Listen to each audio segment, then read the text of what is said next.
Senhor querido,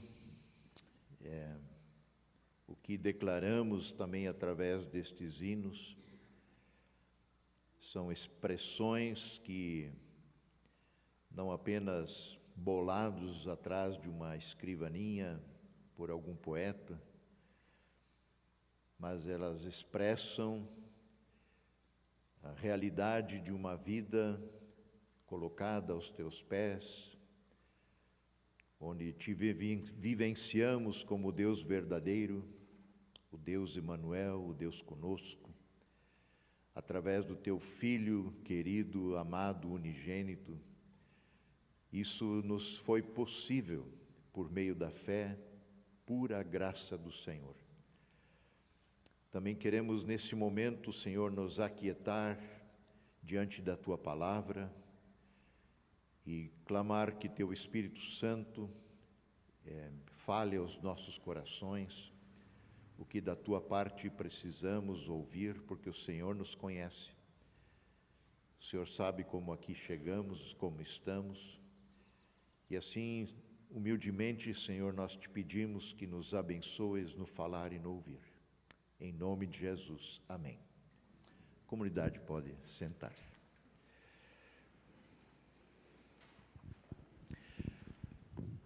Faz 2 semanas agora que a gente tratou um tema no dia 13 de agosto, domingo passado foi o culto do Dorcas, que eu gostaria de dar continuidade hoje, quando falamos da soberania de Deus, em contraposição também à rebelião humana que insiste em andar em seus próprios caminhos, em fazer a vida funcionar do seu jeito, com seus próprios recursos. E nós usamos como tema, ou como palavra básica do profeta Jeremias, capítulo 2, passamos por esse capítulo quase que exaustivamente, mas eu relembro aqui os versos 12 e 13 do capítulo 2 de Jeremias, onde o Senhor denuncia uma situação, o que ele chama de crime, de um pecado, uma condição na qual o seu povo está vivendo neste momento, e reiteradamente se colocava nessa condição diante do Senhor. E dele diz: espantem-se diante disso que está aí acontecendo, ó céus. Ele agora se dirige, por assim dizer, aos próprios anjos, que é para darem uma olhada no que está vendo. Fiquem horrorizados e abismados, diz o Senhor. O meu povo, não um outro qualquer, o meu povo, o povo que me conhece, o meu povo que eu libertei da escravidão do Egito, o meu povo que eu conduzi por 40 anos em direção a essa terra, o meu povo que tem uma aliança comigo, cometeu 2 crimes. Eles me abandonaram, a mim, a fonte de água viva, e cavaram suas próprias cisternas rachadas que não retêm a água. No verso 11, ele fala que o meu povo trocou a sua glória, o Deus glorioso, por deuses inúteis que nem sequer deuses são. E no verso 13 que acabamos de ler, eles me abandonaram, a minha fonte de água viva. Então, deixar a Deus, abandoná-lo, substituí-lo por ídolos ou por nós mesmos na direção da vida, é a primeira e a mais iníqua, a mais má das 2 maldades que Deus aqui acaba enumerando. Olhar para qualquer coisa além de Deus, fora de Deus, a fim de fazer a vida funcionar, é deixar Deus de lado. É uma atitude de rebelião ou pecado. E qual então deveria ser a nossa postura, a nossa atitude diante desse Deus soberano, santo, perfeito, mas também justo, verdadeiro e amoroso e misericordioso? Diante do Deus eterno e soberano, diante do Rei dos Reis, a nossa postura deve ser de verdadeiros adoradores, sempre. Isto requer da nossa parte uma atitude de humildade. E a humildade não é uma virtude meramente humana. A gente não adianta cavar muito fundo e tentar achar em nós mesmos uma atitude de humildade, porque, por natureza, na nossa essência caída, pecaminosa, nós, ao contrário, costumamos ser orgulhosos, presunçosos, arrogantes, nós prepotentes, autossuficientes e por aí vai.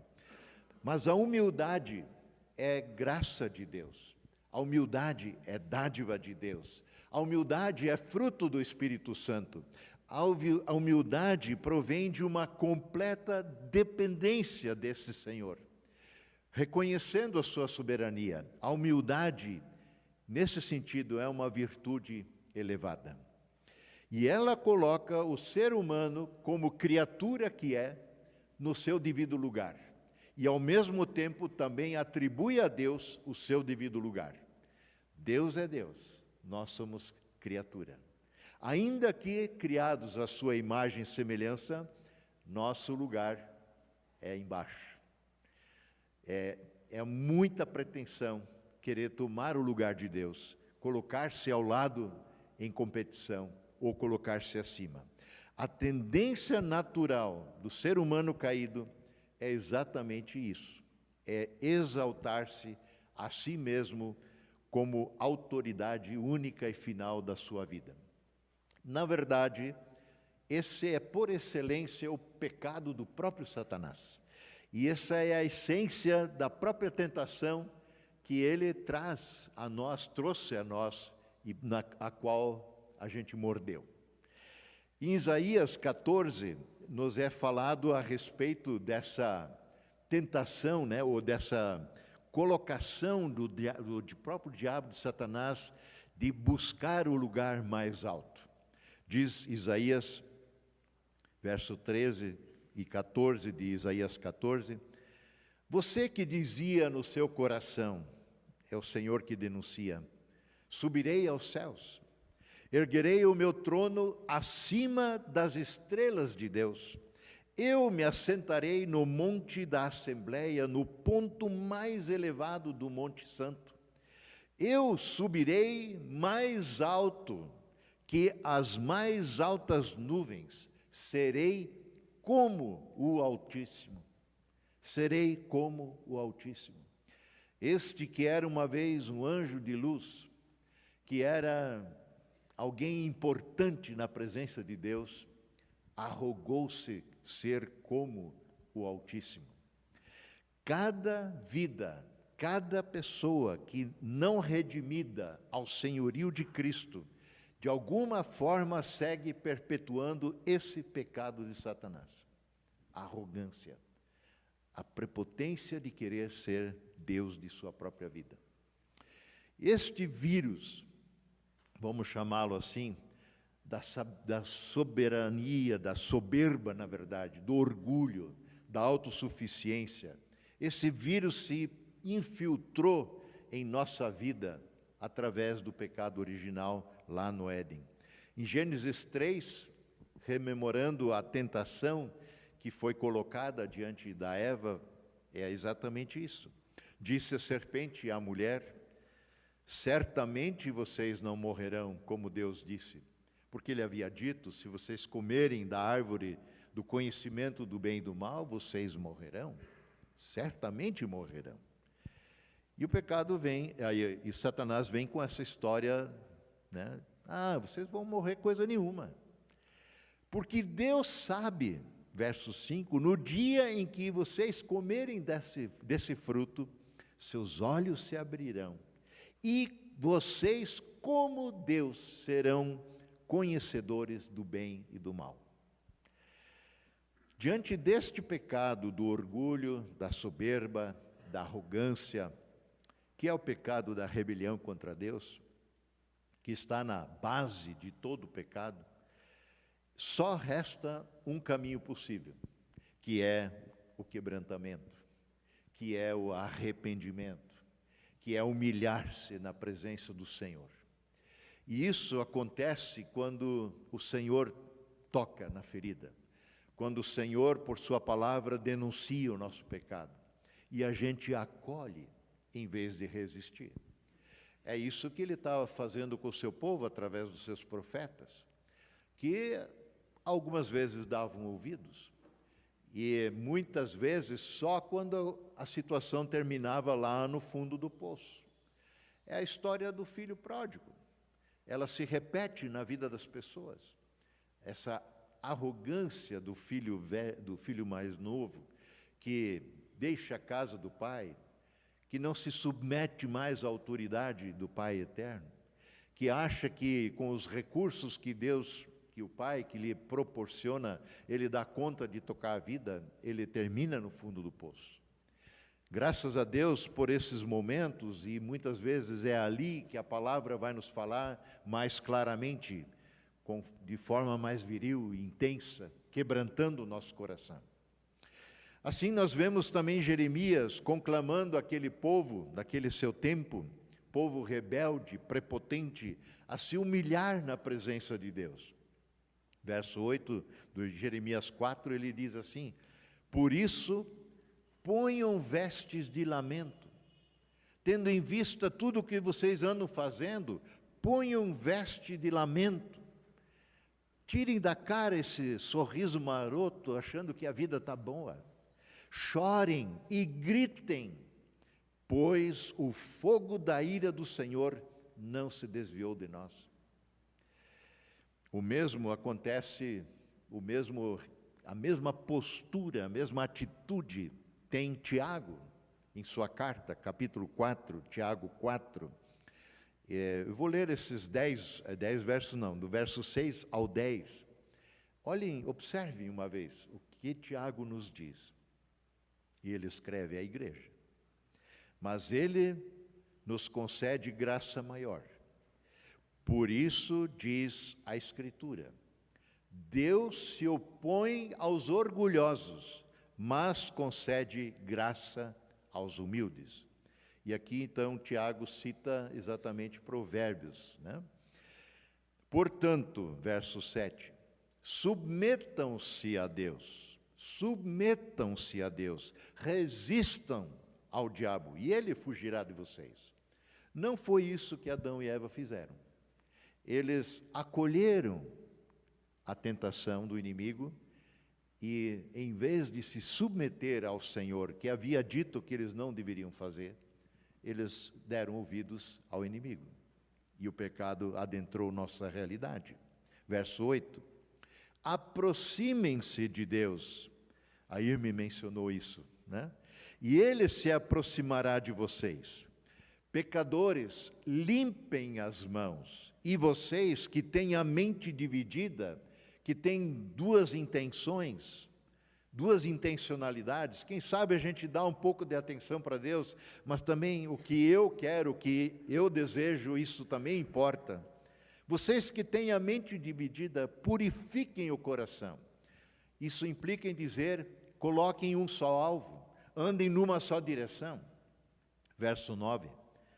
Entristeçam-se, lamentem e chorem, troquem o riso por lamento e troquem a alegria por tristeza. Humilhem-se diante do Senhor e Ele os exaltará. Aqui, diante de uma palavra como essa, cessa toda a rebelião diante do Senhor. Diante da humilhação, de nós nos humilharmos, nos quebrantarmos, a arrogância se vai. Finalmente reconhecemos essa nossa postura arrogante e decidimos baixar os braços, largar as armas, parar de lutar contra Deus e nos humilhar em arrependimento diante de tão preciosa graça, de um Deus que nos convida, convida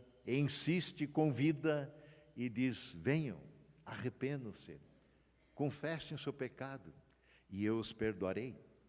Aqui decretamos a nossa falência pessoal. Ah, Senhor, não conseguimos fazer a nossa vida funcionar. A gente até achou que seria assim.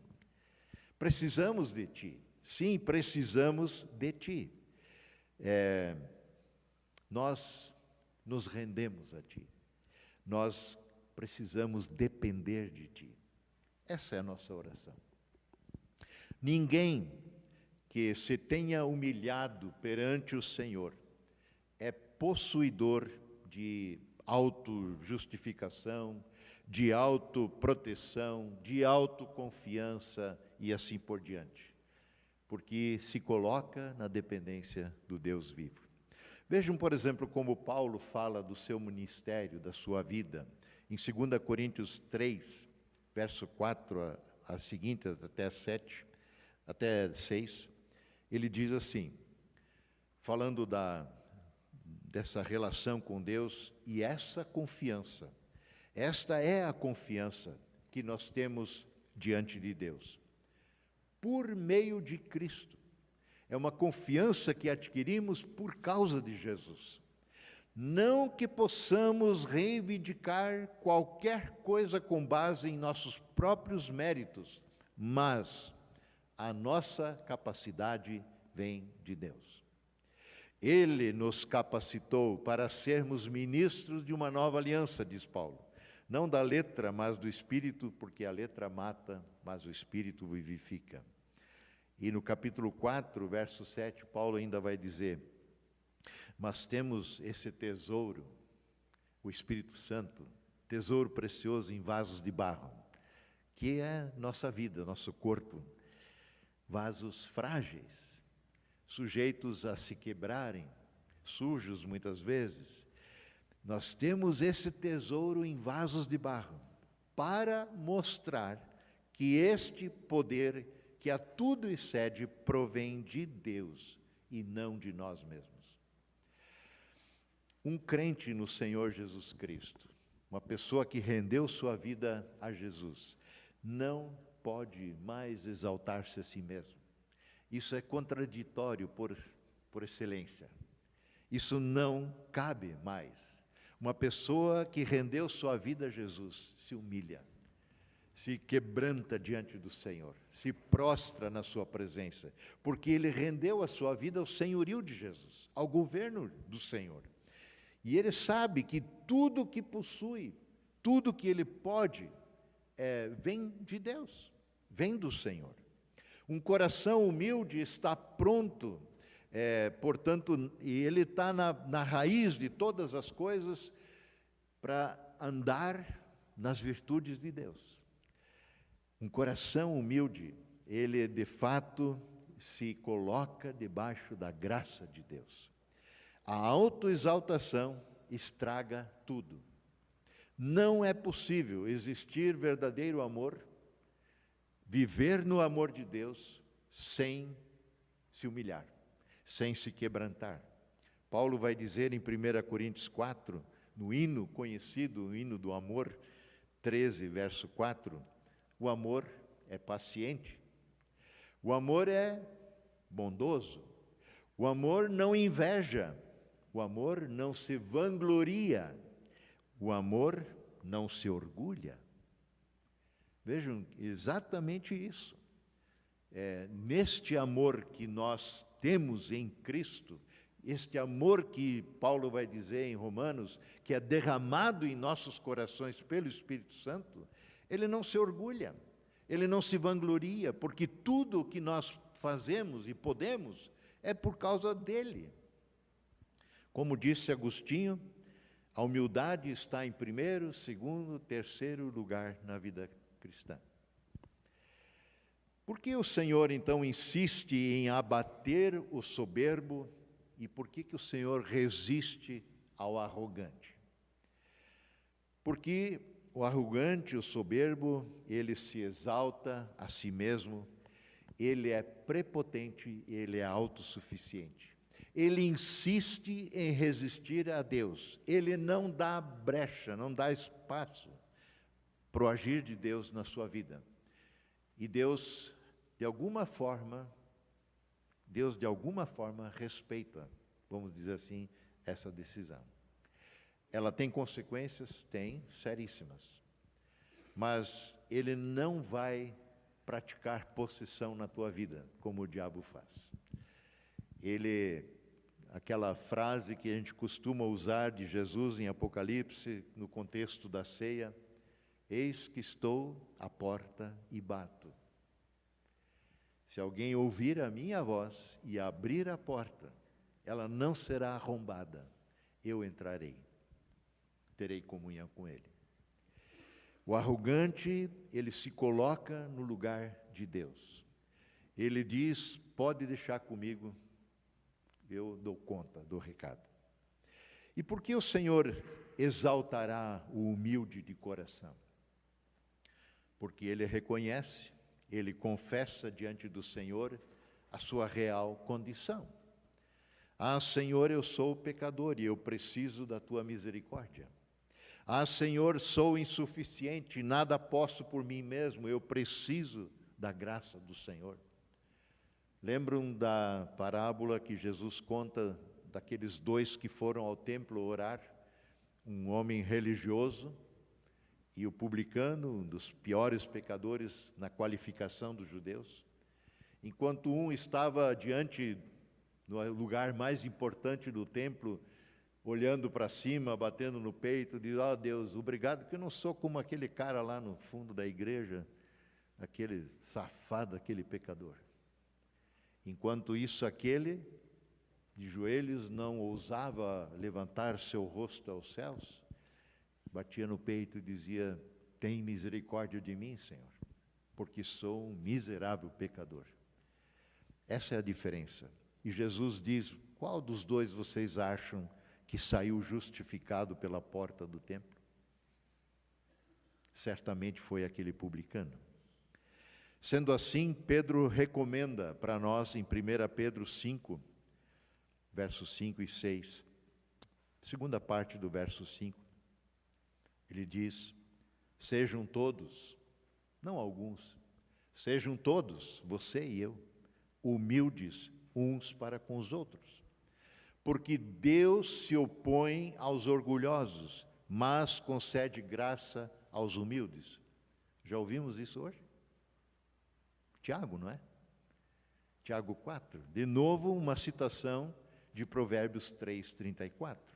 Mas Pedro continue: portanto, já que é assim que Deus se opõe aos orgulhosos e é gracioso para com os humildes, portanto, humilhem-se debaixo da poderosa mão de Deus, para que Ele, o Senhor, os exalte no tempo devido. Por isso podemos dizer que a vida cristã começa com esse tipo de humildade. Ela inicia ali. Vejam o que Jesus vai dizer, por exemplo, na bem-aventurança. Bem-aventurados ou felizes são os humildes de espírito, porque deles é o reino dos céus. Eles são bem-aventurados, os humildes de espírito. Em Lucas 9, há uma situação em que os discípulos estão discutindo entre si. Olhem o que? Qual é o tema? Qual deles seria o maior? Já ouviram uma conversa assim? Qual deles seria o maior?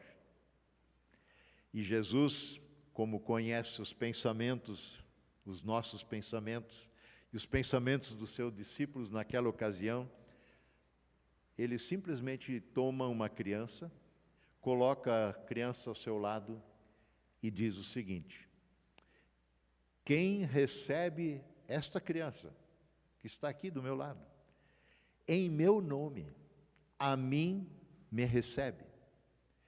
E quem me recebe está recebendo aquele que me enviou. Pois aquele que entre vocês for o menor, este será o maior. De novo, Jesus usa uma criança para nos exemplificar o que é, de fato, ser humilde, o que é ser dependente, o que é, de alguma forma, aquilo que a gente tem a certa ojeriza, que a gente chama de inocência. Mas você é um inocente, que significa, é pejorativo. Você não é um cara ligado, você não é impetuoso? Você acredita em tudo? Quem me recebe, e quem recebe uma criança, essa criança em meu nome, me recebe, e recebe aquele que me enviou. Pois aquele que entre vocês for o menor, este será o maior. Para sermos salvos, precisamos compreender que não temos nada que nos torne mais aceitáveis diante de Deus. Sem Ele, estamos completamente perdidos. Philip Yancey escreveu certa feita, de que não há nada que possamos fazer para que Deus nos ame mais do que Ele já nos ama. Mas também não há nada que possamos fazer que faça com que Deus nos ame menos do que Ele já nos ama. Deus nos ama, Deus te ama, Deus me ama, ponto. E esse amor está provado no fato de Jesus ter dado a sua vida por nós. É a Ele que precisamos recorrer. E esse entendimento de que Deus nos ama incondicionalmente nos quebranta. Esse entendimento nos torna humildes o suficiente para nos aproximarmos do Senhor e pedir-lhe perdão para o nosso pecado. Esse é o passo derradeiro da salvação, humilhar-se e clamar pelo seu perdão. Assim nós nos aproximamos do Senhor, diz Paulo, em Efésios 2, verso 8 e seguinte, por causa da sua graça, Ele diz que chegamos de mãos vazias como humildes pedintes. Olhem o que Paulo escreve: porque vocês são salvos pela graça, por meio da fé, e isso não vem de vocês, é dom de Deus, é dádiva do Senhor, não por obras, para que ninguém se glorie. Não há uma única pessoa nessa terra que um dia poderá bater no peito e dizer: olha, eu consegui. O Senhor precisa me aceitar, porque eu sou uma pessoa tão boa, tão perfeita, tão justa, tão real, tão verdadeira. Eu consegui, eu mereço ser salvo. Não é por obras, é por graça, porque fora da graça, toda e qualquer obra é produzida com orgulho, é produzida pelo egoísmo, por interesses pessoais, e não de adorar e servir ao Senhor. Creio que todos nós que já aceitamos a Cristo como nosso Senhor e Salvador pela fé, como único e suficiente Senhor e Salvador, estamos cientes dessa verdade. No entanto, muitos que creem em Cristo parecem que se esquecem, e com muita rapidez, que andar em humildade diante do Senhor como seus servos é uma demanda, é uma atitude, é uma postura requerida de nós, do crente, em todo o tempo da sua vida. Não é um momento único da sua vida. Essa é uma atitude, uma postura que nos acompanhará para o resto da nossa existência nessa terra.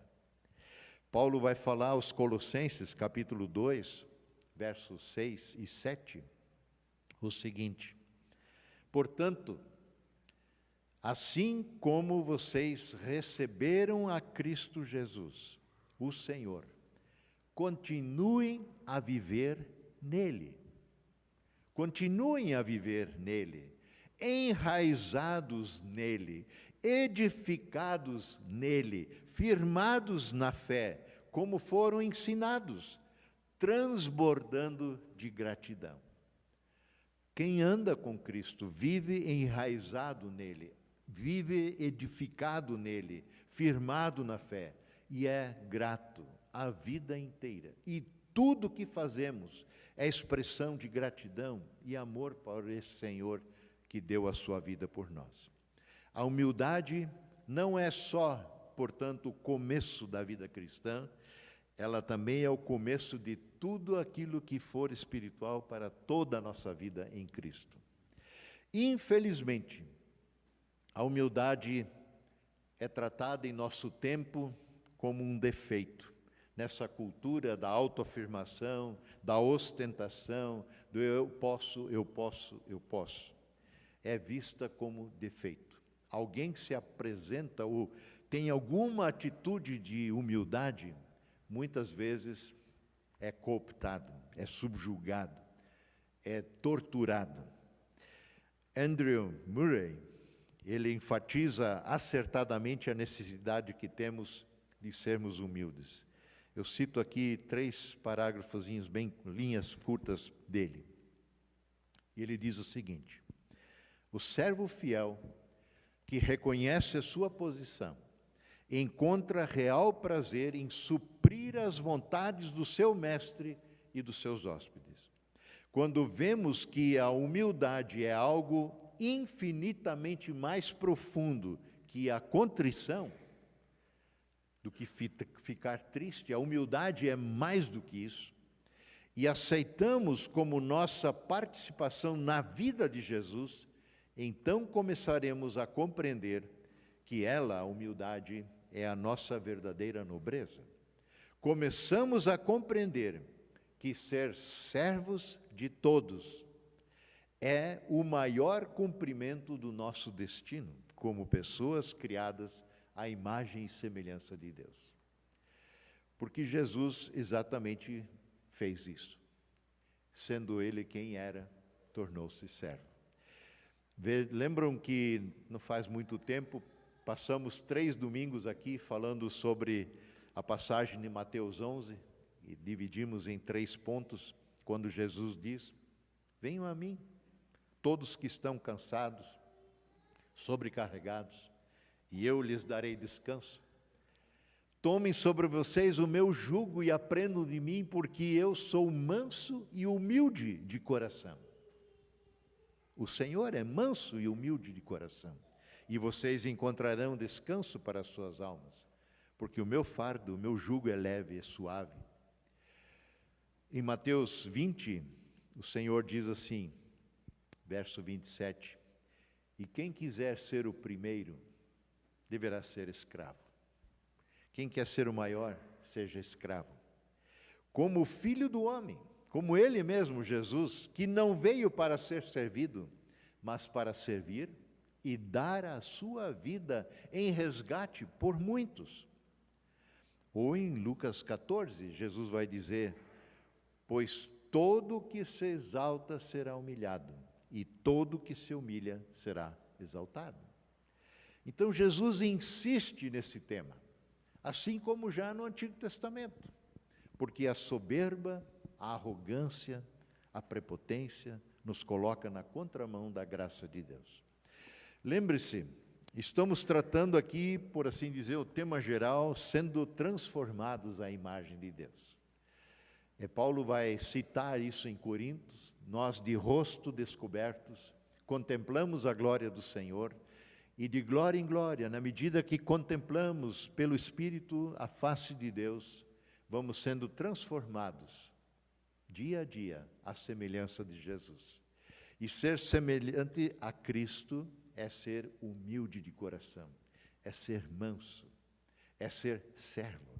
Assim Jesus viveu.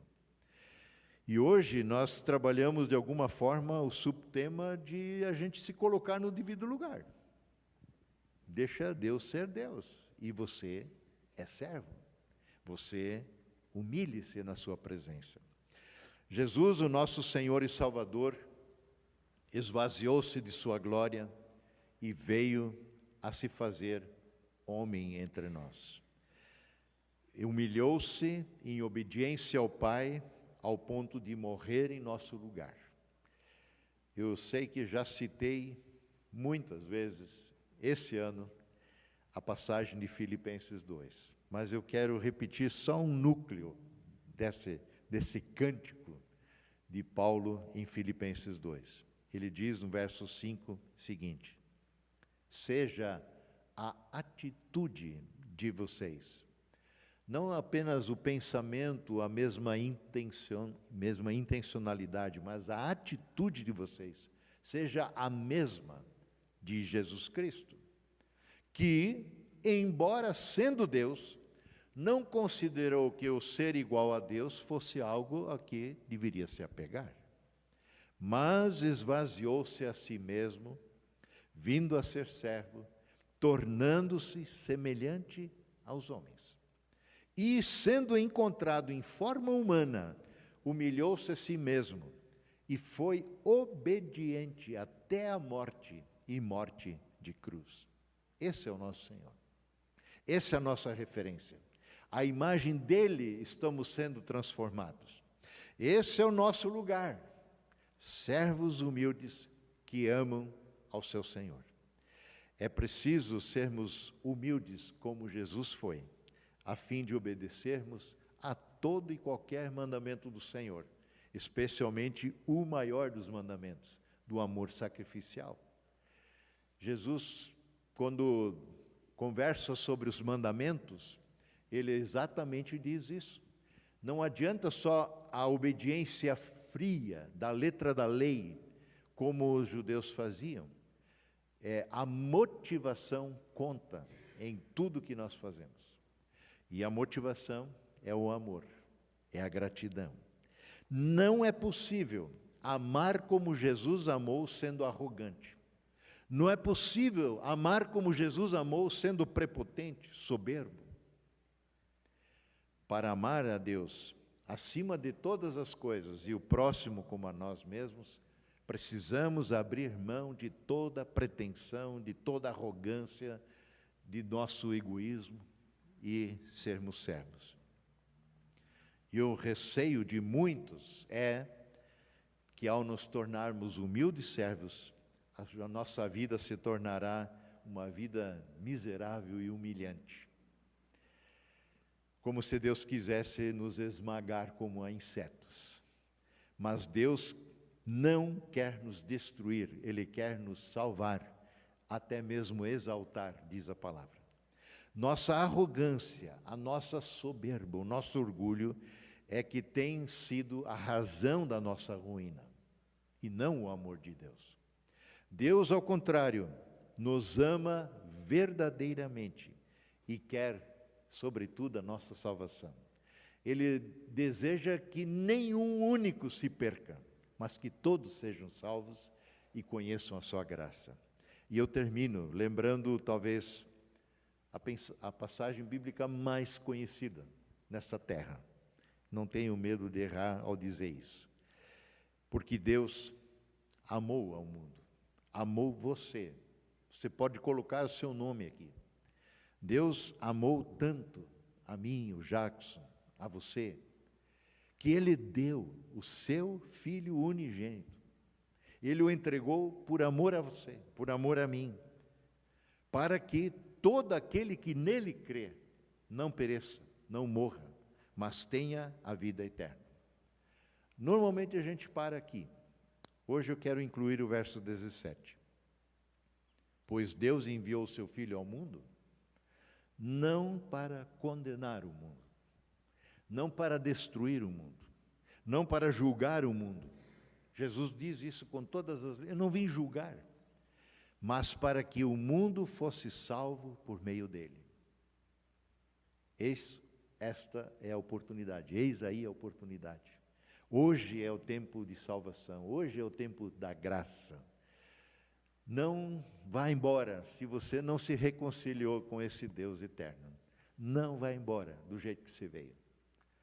Aí onde você está, fecha seus olhos, clame ao Senhor, renda sua vida a Ele, declare-se culpado da sua arrogância, da sua pretensão de conduzir a vida por seus próprios esforços. E que o Senhor nos conceda graça de podermos crer e acolher a Jesus como o único caminho, o único e suficiente Salvador, porque nenhum outro deu a vida por você, a não ser o eterno Filho de Deus. Amém. Senhor querido, Tu conheces o nosso coração. coração de cada um que está aqui, de cada um que ouve, Senhor, nesse momento, ou nos acompanha também online. Tu sabes o que estamos pensando, sentindo. Nosso clamor é que Teu Espírito Santo tenha plena liberdade de nos convencer dessa nossa prepotência, dessa nossa arrogância, de achar que podemos tomar conta de nós mesmos, de achar que somos deuses de nós, que somos donos do nosso nariz, somos Tuas criaturas. E o Senhor nos criou por amor, para o amor, para uma vida de comunhão eterna, que começa aqui e agora, quando a Ti conhecemos. Senhor, ouve o clamor de cada um aqui que busca pelo Teu perdão, que tem orado, Senhor, perdoa-me, como aquele publicano de joelhos, arrependido, batendo no peito, diz: tem misericórdia de mim, miserável pecador que sou. Concede-nos a graça de sairmos deste lugar renovados pelo Teu perdão, pela certeza de que em Jesus Tu nos fazes filhos e filhas, amadas, amados pelo Senhor. Assim oramos e clamamos e desde já agradecemos. Em nome de Jesus, nosso Senhor e Salvador. Amém.